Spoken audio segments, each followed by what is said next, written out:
Tonight, Catholics mourn their spiritual leader. Pope Francis has died at the age of 88. We lost our great hero who actually worked for peace. His life, his legacy, a mix of tradition and change. It was like a breath of fresh air for our church. The first Latin American pope, he confronted the church's role in colonization. Yet his residential school apology only named priests. The first Jesuit pope, he famously reached out to gay people. Questo è quello che penso io. Yet his views on women reflected conservative values. When I hear and read what he says about women, I think, but you haven't listened. The pomp of papacy remained on public view, but Francis washed the feet of prisoners. His heart bled for anybody that was suffering or in need. One more first. He was the first Francis, from a famous saint, a modern name. Truly a pope of his time. From CBC News, this is The National with Chief Correspondent Adrian Arsenault. And this is a quiet night at St. Peter's Square after a somber day at the Vatican. Many now left mourning the death of Pope Francis. Thank you for joining us. The Pope's sudden passing is being felt around the world tonight as more than 1 billion Catholics are left to reflect on the life of an undeniably transformative leader. All the while, many rituals are now happening in unison. Beyond the official period of mourning, plans are being made for Francis's public viewing, followed by his funeral. Then the process of selecting who will become the new leader of the Catholic Church. Chris Brown joins us now from Rome. And Chris, yes, we're talking about a man who was 88, who was only released from hospital about a month ago, but many still say they're in a bit of shock, particularly after the Pope's recent public appearances. Well, the Pope had, of course, been very ill, but he'd also been surprisingly busy, Adrian, which made the sad news on Monday morning unexpected. In St. Peter's Square, there were tears and prayers for a man many believed might somehow cheat death yet again. After all, Pope Francis had teetered so close for so long, yet managed to return here, performing his mission and duties until his last hours. There was a lot of feelings involved in it, and it was very sad, but it did very beautiful, I would say. Buona Pasqua. Francis's final day was Easter Sunday, the holiest day for Christians. So good to see you. He met the U.S. Vice President, made an unexpected appearance on the balcony of St. Peter's Basilica, and even mingled with the masses in his Pope-mobile. He died just hours later, early Monday morning, of a stroke and heart failure. La morte del nostro Santo Padre Francesco. In a video address announcing his death, Vatican officials said he taught us to live the values of the gospel with fidelity, courage, and universal love. Jorge Mario Bergoglio, the Archbishop of Buenos Aires, was the first pope ever from the Americas, and also the first pope to hold the position while his predecessor was still alive, after being selected following Pope Benedict's unexpected resignation in 2013. But having two living popes may have intensified the controversy over Francis's more progressive leanings. I humbly beg forgiveness for the evil committed by so many Christians against the indigenous peoples, he said, delivering an historic apology in Canada for the damage inflicted by church-run residential schools and the evils of colonialism. The emotional moment, long sought by residential school survivors, would be one of Francis's crowning achievements. His messages to gay people also sounded remarkably conciliatory for an institution so resistant to change. Questo è quello che penso io. He told reporters traveling with him on a flight, if a person is gay and seeks God and has goodwill, who am I to judge? He would win accolades for his tough talk condemning sexual abuse in the church. He held summits, met survivors, and made apologies. But many survivors complained Francis's words weren't backed by actions and that abusers continued to be protected. I think he failed to grasp the real savage problem of the abuse crisis. Catholic theologian Tina Beattie says Francis's record with women is also mixed, appointing many to senior positions, but but still not seeing them as equals to men. When I hear and read what he says about women, I think, but you haven't listened. In recent months, Francis's health weakened. He spent 38 days in hospital battling double pneumonia. He was discharged in late March under orders to rest for 2 months. But in his final weeks, Francis continued to meet with people as he'd always done. Now in St. Peter's, the immediate, overwhelming feeling is loss of a revered leader who touched people around the world with an outsized presence and compassion. Perhaps the biggest question now is whether his successor reinforces Francis' changes or rolls them back. Adrian. And Chris, over the next few days, there will be a lot of rituals taking place in Vatican City. Well, we're in the period of time between the death of one pope and the selection of another, and that begins with this 9-day period of mourning. Francis's body will be moved to St. Peter's for viewing on Wednesday, and we understand that the Cardinals will meet and they'll choose the day of the funeral. We'll likely hear that decision tomorrow and expecting it on the weekend, Friday, Saturday, or Sunday. And of course, that's going to be a massive event with lots of world leaders, in contrast to where Francis will be buried in a lesser-known church, the Basilica of St. Mary Major, which is actually outside of the Vatican, befitting the simple life that Pope Francis was known for leading. Adrian. All right, Chris Brown in Rome tonight. Thank you, Chris. Now, here in Canada, millions of Catholics are coming to terms with the Pope's passing, some sharing their memories while reflecting on the influence he's had on so many. Jennifer Yoon now with just some of their stories. At Notre-Dame Cathedral Basilica in Quebec City, the bells rang 88 times in memory of Pope Francis. The grief is palpable in the province, home to the majority of Canadian Catholics.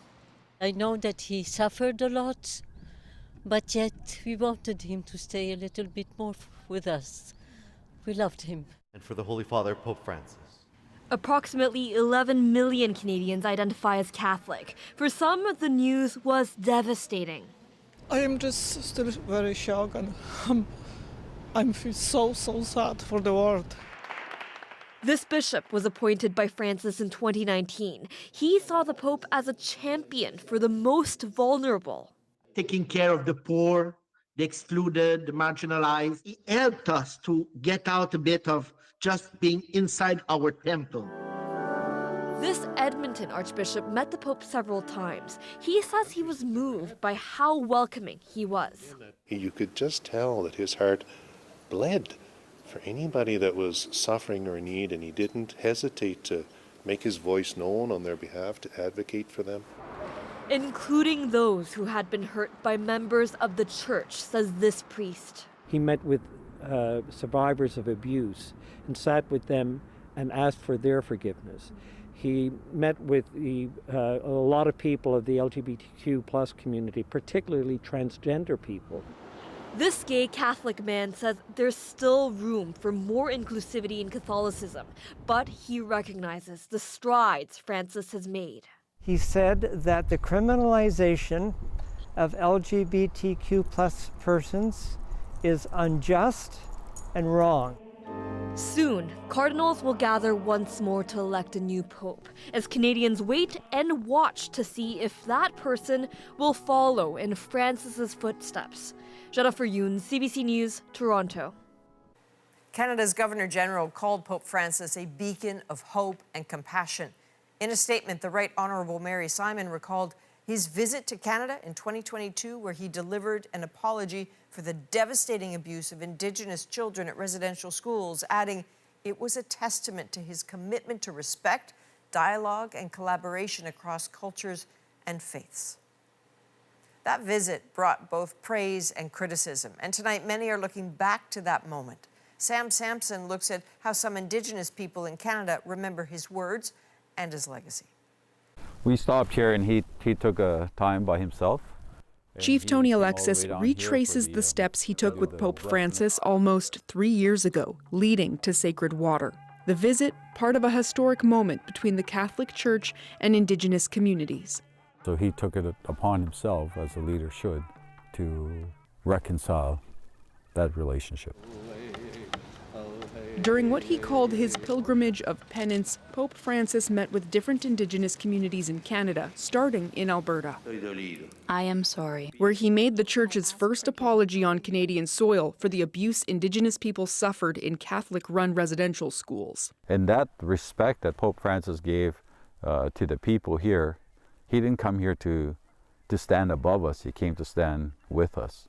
A similar feeling from some in the Inuit community. For that, I'll always be thankful for Pope Francis for making space for reconciliation and, in many cases, giving people a chance to say things directly to the head of the Catholic Church. Following his trip to Canada, Pope Francis rejected the doctrine of discovery, a religious document that gives Christian explorers claim to land, and he declared what happened in residential schools was a genocide. On the question of reconciliation, I'm more than hoping, I am certain that this is going to remain on the forefront of our minds in the Church in Canada. Still, some say the Church must do more, including releasing documents related to residential schools. My hope is that the Catholic Church picks up the work of the progressive Pope, the most progressive Pope in history, and doesn't forget that what brought you to this point of finally Indigenous peoples are beginning to rebuild trust with you. Trust that many say is based on action, so they'll be watching whoever takes Pope Francis's place closely. Sam Sampson, CBC News, Lac St. Anne, Alberta. Francis was known throughout his papacy to advocate for an end to violence and war. Lindsay Duncombe now with global reaction to his death and his persistence in denouncing conflict.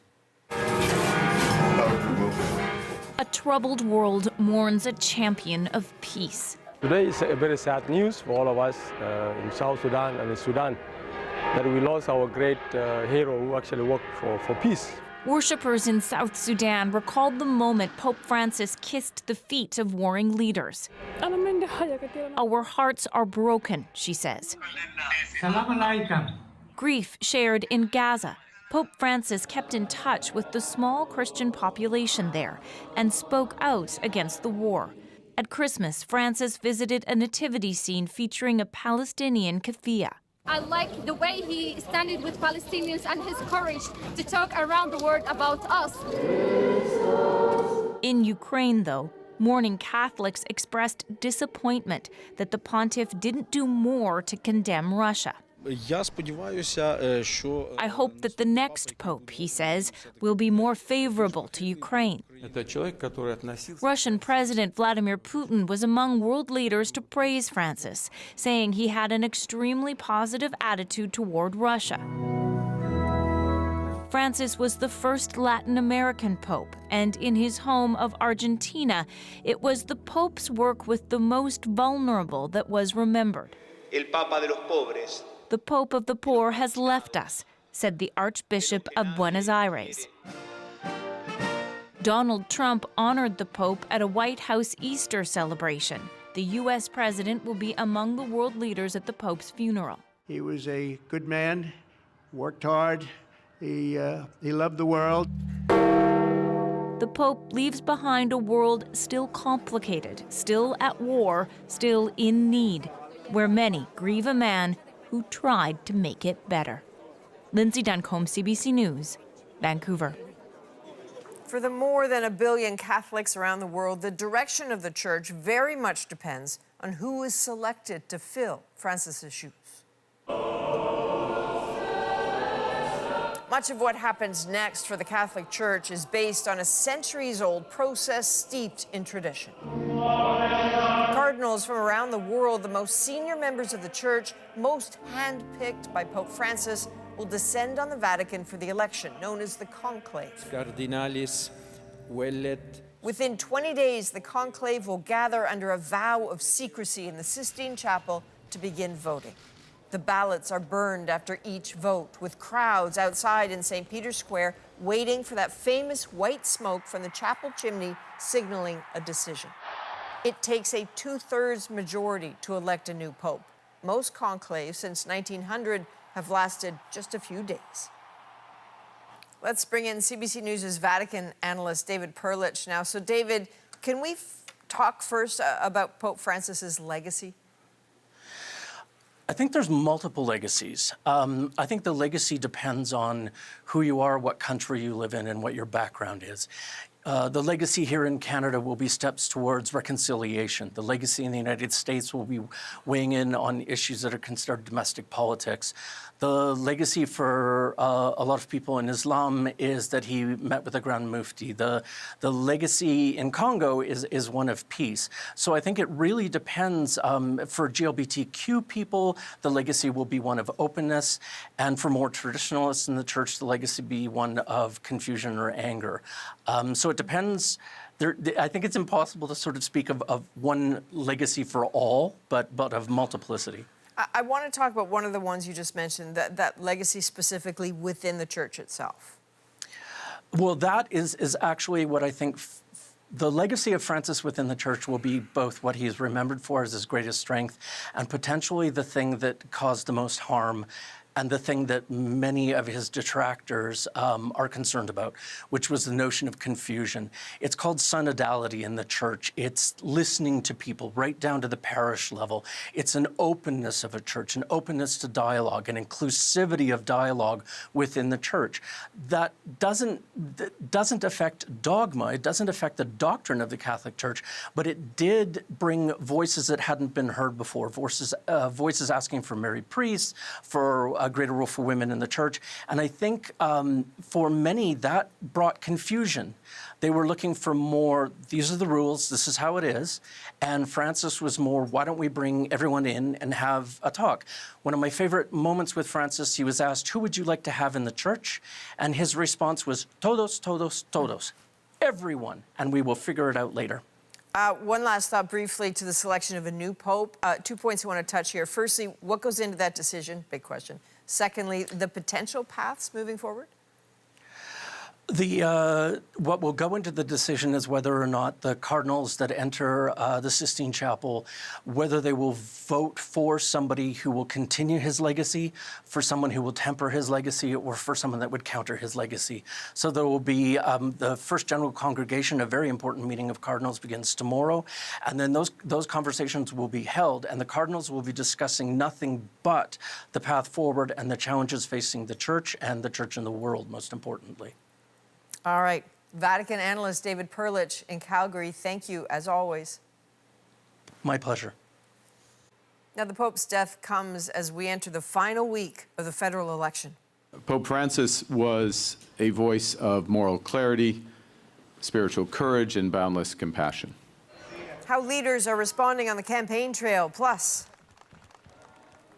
as you saw in Lindsay's story, Pope Francis was deeply concerned for people living in war zones, including those in Gaza. The Pope Francis, sometimes he called us 3, 4, 5 times in the same day. We'll hear from a priest whose congregation was comforted by his almost nightly phone calls.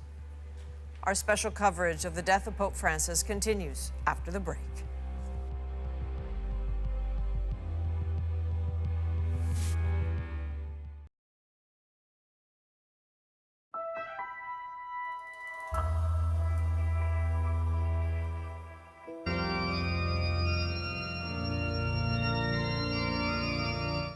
What you're looking at is the hundreds of Catholics who attended a Mass today inside Notre-Dame Cathedral in Paris, commemorating Pope Francis.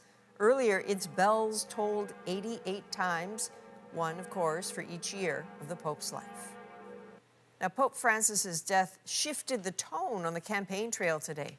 Cameron McIntosh has the reaction to the news from the leaders as Election Day closes in. Just 1 week left until Election Day. The campaign's in full swing on Easter Monday, each taking a few moments to mark the death of the Pope. Pope Francis was a voice of moral clarity, spiritual courage, and boundless compassion. He was, in many respects, the world's conscience. A practicing Catholic, liberal leader Mark Carney recalled how a meeting a decade ago with Pope Francis influenced his views as an economist and now as a politician. He compared humanity to wine, rich, diverse, full of spirit, and the market to grappa, distilled, intense, and at times disconnected. And he called on us to reintegrate human values into our economic lives. Let me first offer my condolences to Catholics all around the world. At a housing announcement in Toronto, Conservative leader Pierre Poilievre, also Catholic, started his remarks speaking of the Pope's compassion. Our prayers are with all Catholics as they lay to rest the head of the Catholic Church, and we are in solidarity in remembering him. I want to share my condolences on behalf of all New Democrats. In Nanaimo, BC, NDP leader Jagmeet Singh called Francis a powerful force for social justice, citing his 2022 residential school apology.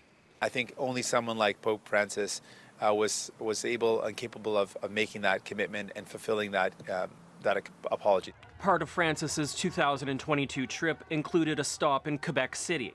The Pope met by small but enthusiastic crowds. In the Quebec capital, the leader of the Bloc Québécois briefly offering condolences in French. Donc, mes condoléances. Typically, a pope's funeral is to be held within 4 to 6 days, likely putting this funeral just before the federal election.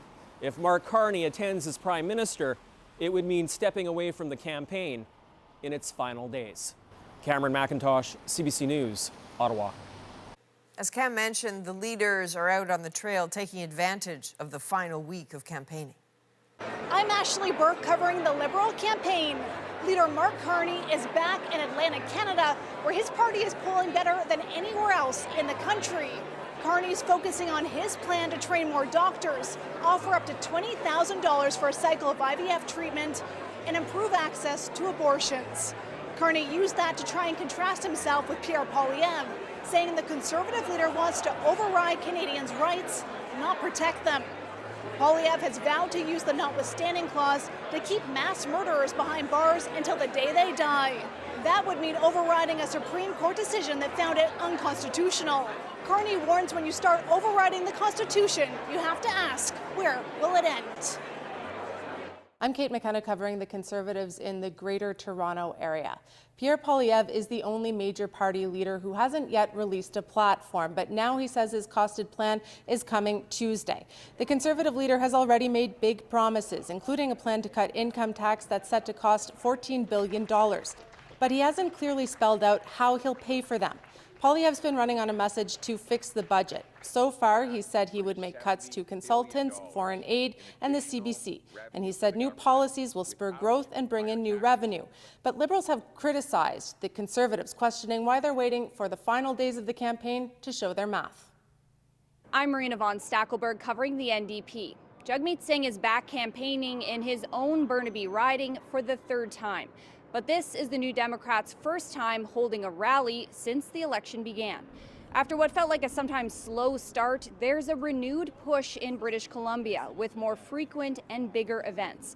That's because BC is vital to the New Democrats' survival. Half of their seats are in this province. Polls suggest many are at risk. But NDP candidates here say they're confident. They point to the record number of requests for lawn signs as a sign that voters know what's at stake in this critical election. But this is also shaping up to be a critical election for the New Democrats. So let's take a look at the CBC Poll Tracker. 1 week out from the election, the Liberals still lead in national polls. They have slipped a little, but it doesn't appear last week's debates have shifted voter intentions enough to bump them out of potential majority territory. The Bloc Québécois and New Democrats remain on track to suffer significant seat losses. And a reminder, CBC has you covered on election night. You can join us for minute-by-minute updates next Monday as polls close across the country. Our Canada Votes coverage begins at 6:30 p.m. Eastern, 3:30 Pacific, wherever you watch CBC News. And this is St. Peter's Square tonight. The Vatican and the world in mourning after the death of Pope Francis at the age of 88. We have more ahead on his life and accomplishments, including some reflections from a Canadian cardinal who knew him well.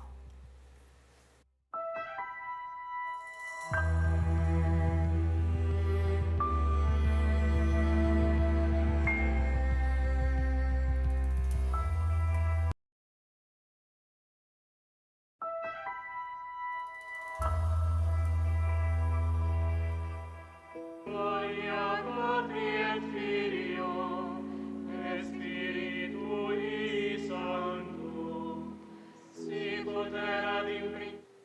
You're looking at the scene in St. Peter's Square earlier today where Vatican leaders and worshippers gathered in prayer for Pope Francis. He is being remembered tonight as a man of peace who stood against war and brought comfort to those in the grip of injustice. These are just some of the stories that show that. Reflections on Pope Francis's historic apology from the First Nations leader who made it his life's work. He forced the Catholic Church to acknowledge its role. Plus, in battered Gaza, Pope Francis sent love and hope to a parish under siege, calling them night after night since the war began. With all his responsibility about all the Catholic and for all the human being in the world. But first, perspectives from a Canadian cleric on the man who made him a cardinal. Cardinal Carney, you're in St. Peter's Square where you just heard the reading of the Rosary. I'm curious, what stood out for you about being right there? This evening I was struck by how there was a quiet but very perceptible shared feeling.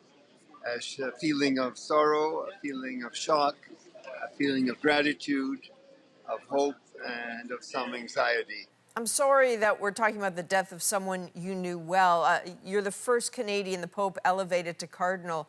Who was Pope Francis to you? He was, first of all, he was my Pope, and as for every Catholic, and then I was a worker in the Vatican, which is his government. And then he made me one of his close collaborators or advisors when he made me a cardinal. So depends when you ask. All of the above. I've worked with him and for him, and we have shared a great deal, verbally and non-verbally, and he will continue to be with me. As I understand it, Cardinal Carney, you met with him pretty much every month, and I recall you saying recently that he still had, even in these last months, a great sense of humor. How did you see that playing out? Well, I don't know how to describe it. It's just that he saw the humorous and the ironic and sometimes the reverse side of things, and the best one could do is laugh and then keep going. That's so that. The humor was part of our working together, part of our collaboration. Lots of people are saying today that they believe he changed the church. Do you think it's fair to say that? Of course. It's very, very fair to say that, yes. And that was his mission. He was not called to keep the church the way it was. He was called to change the church and to implement Vatican II, the great council of the 1960s, and to meet the huge challenges of sexual abuse and financial mishandling. He couldn't possibly have left the church the way it was. And for lay people, I'm wondering if you can describe what kind of changes he may have made that made a lasting impact. Oh, there's so many changes that he made. One of them is that for us Catholics and most Christians and many believers now, care for our common home, care for the earth and the planet are an intrinsic part of our faith, an intrinsic part of our church life. It wasn't so before. And then his concern for migrants and refugees, just when the world seems to be ideologizing them and treating them so cruelly, this is the most important prophetic appeal that he made, and that I'm sure is registering, perhaps not with leaders, but certainly with ordinary people. And then his constant call for the church to go out beyond the comfortable borders, the comfortable limits, and to go out and seek those who are in real need, who are alienated, who are lost. This is fundamental. It's just what Jesus did, and it's what we need to do too.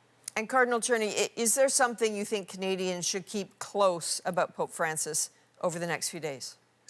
Well, I think they should certainly be grateful for his visit, which contributed to the reconciliation that is going on and needs to go on in Canada with the Native people and the Church and Canadian society.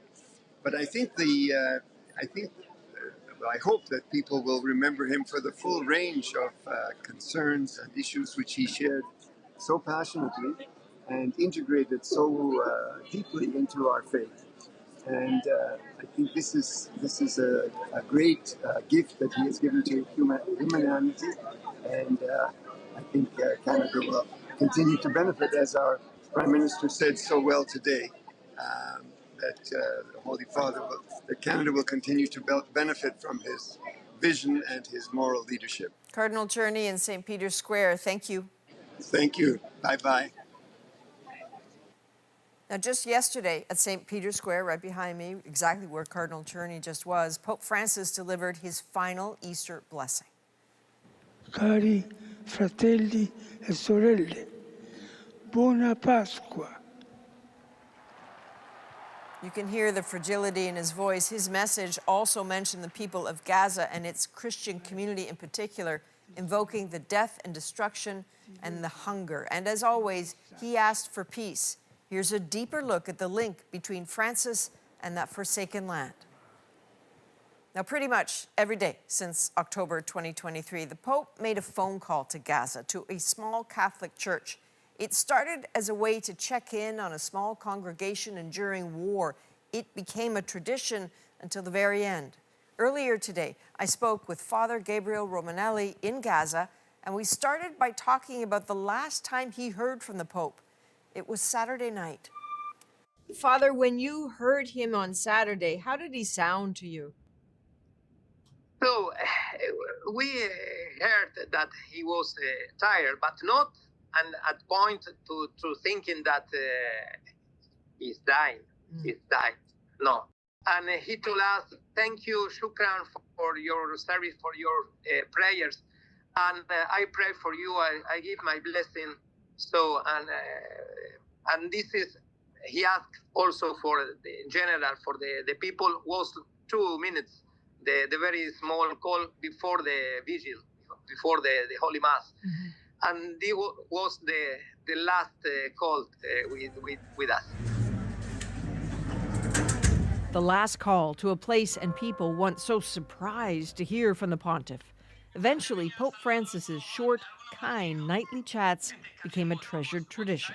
Cosa avete mangiato oggi?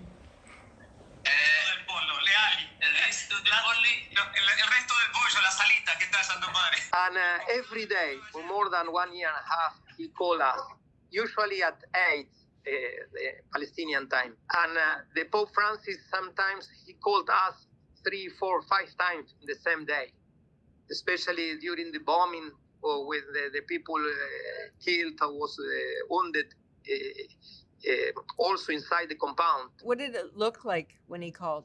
Yes, usually yes. At 8 was the Pope times, the Pope's time. So the children, the teenager, the young, sometimes they were playing basketball or soccer or speaking. So, oh, the Pope, oh, the Papa, viva el Papa. For us, it's impossible to be under stress all the time. So when he called, you found something to cook. The people, you cook good or no good. So, but yes, and the people learn to love him. It wasn't just Father Romanelli he spoke with. He often connected with other priests, parishioners. This small church, Holy Family, with its tiny congregation, has lost members in the war and sheltered thousands more from it. The Pope asked about all of it every night. Do you remember what Father Yusuf told you about his reaction the first time he'd spoken with the Pope? Santo Padre in Italian. All the people now knows this expression. So the Holy Father called us, and especially the beginning of the war, the bombing was very, very hard. The people feel the abandon. But the call of the Pope, yes, gave a very hard sign of hope. So tonight, there won't be a phone call. There won't be any more phone calls. Have you talked with each other about what that will feel like? Yes, but in the same time, we are convinced that he is in heaven. Now we can call all the time. It's like in a family. So the people, Muslim, Orthodox, Catholic, said, we lost the Pope and we lost the Papa, the Father. But when we are sure that they live, he lives in God. They say they aren't entirely sure why Pope Francis endeavored to call every night, what it was about that commitment. But the gratitude will endure. The story of the Pope and Gaza will live. Now, in this country, Pope Francis is being remembered for his historic apology to residential school survivors back in 2022. Coming up, former National Chief of the Assembly of First Nations, Phil Fontaine, reflects on what that apology meant for him personally and for reconciliation in this country.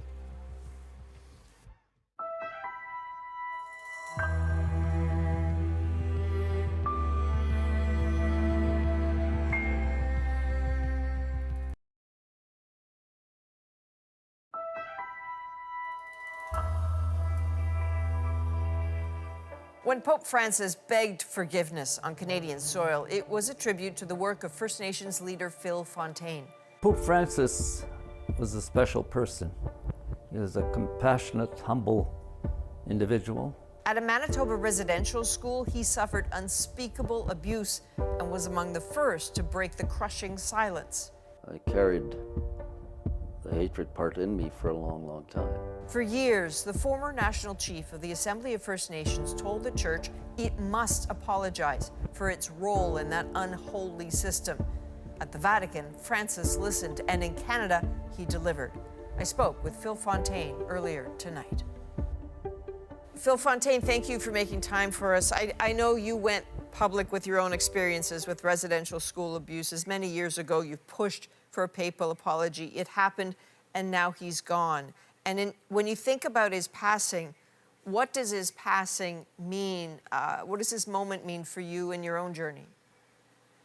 Well, I'm convinced that Pope Francis has set out a very firm foundation for next steps in terms of reconciliation between Indigenous people and survivors and the Church and other institutions that were responsible for creating the residential school experience.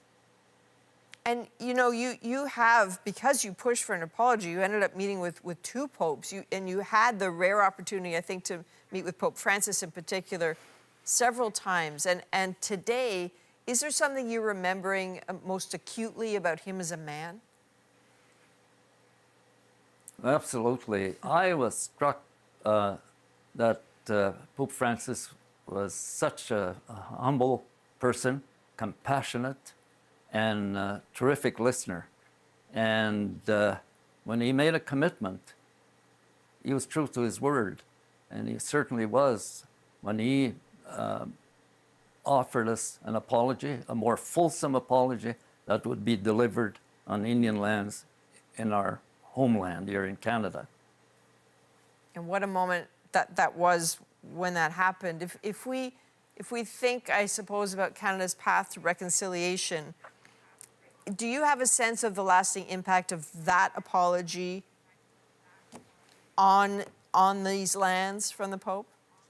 As I've indicated, Pope Francis' words to us at the private audience, and then at the apology that he delivered in Muscatchees, set out the foundation. He set out this direction, this path that we have to follow. And I'm not talking just about the survivors. I'm talking about Canadians, because the story, the history of the residential school experience is a Canadian story. It's a Canadian experience. Unfortunately, it remained as a missing chapter in Canadian history, this dark, tragic chapter. But it's now in the open. And Pope Francis was one of the key figures in shining light on this horrible, tragic chapter in Canadian history. So if this country is to head towards full reconciliation, given what you said about how his efforts and the impact they had, what needs to happen to continue that road? Well, we must move beyond talking about the residential school experience. But I mean, we can't erase that from our past or from the future. But we have to be able to create the kind of community that is very inclusive and responsive and respectful to the needs of all peoples. And here I'm very focused on First Nations people that need to pull themselves out of this very horrible place that they're in, at least too many of them, where there seems to be no hope. But we can point to those people that it's possible to reach what seemed like an impossible outcome. And so I'm really looking forward to something really momentous, just as momentous as this apology was in the coming years, as we travel together on this incredibly challenging path to true reconciliation. Indeed. My last question for you, maybe I should have asked in the beginning, is how are you? I'm okay. I'm well. A lot of time to reflect on all of what has gone on, much of it in the past, but the future is, in my view, I'm an optimist, is incredibly brighter than it was when I was a young student at 2 residential schools. I never thought there was going to be a way out of those institutions, but I discovered that there was a way out, and the future in that place was so much brighter than it was when I was too young to defend myself. Phil Fontaine, as always, thank you for sharing your stories, your experiences, and your thoughts tonight. Appreciate it. Thank you. When we come back, 2 Canadians reflect on their personal experiences with the Pope. I put out my hand and he grabbed it and gave me a blessing and looked right into my eyes. It was such a moving moment. The impact he had on them. Next.